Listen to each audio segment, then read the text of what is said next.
สวัสดีครับกลับมาพบกับผลเวลฟอร์ม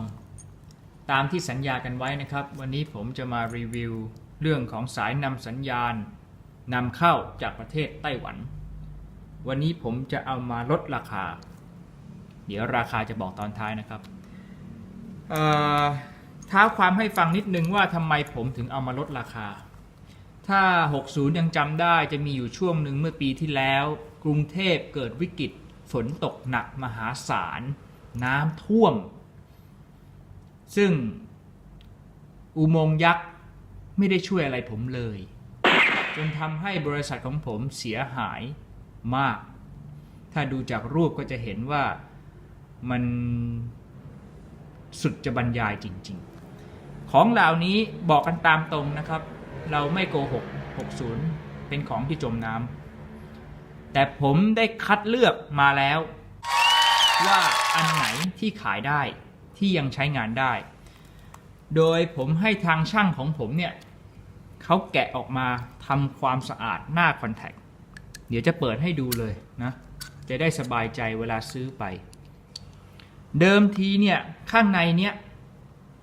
จะมีคราบน้ำสกปรกเต็มไปหมดเลย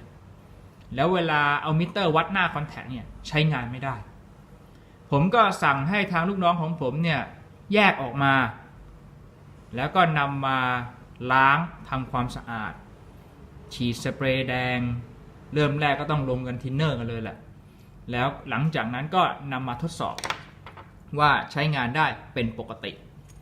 ข้างในนะครับบางตัวผมก็ทำการเปลี่ยน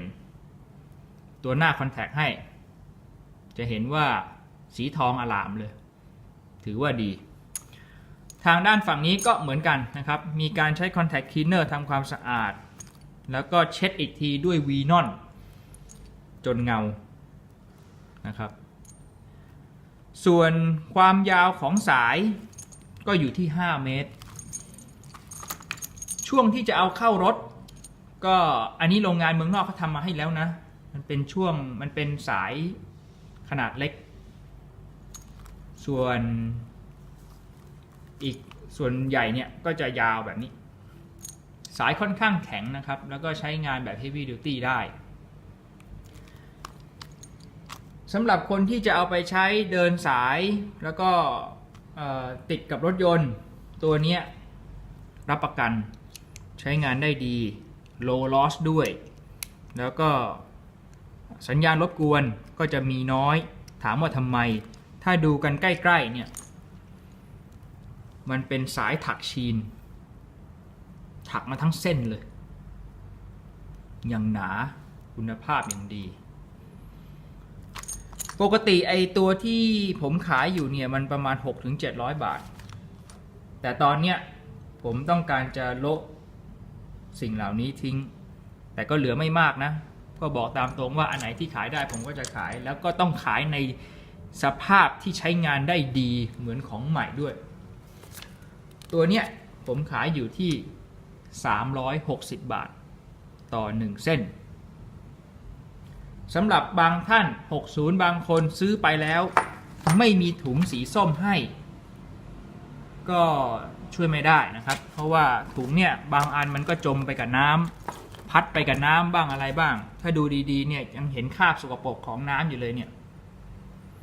แต่ผมจะพยายามหาแล้วก็ใส่ไปให้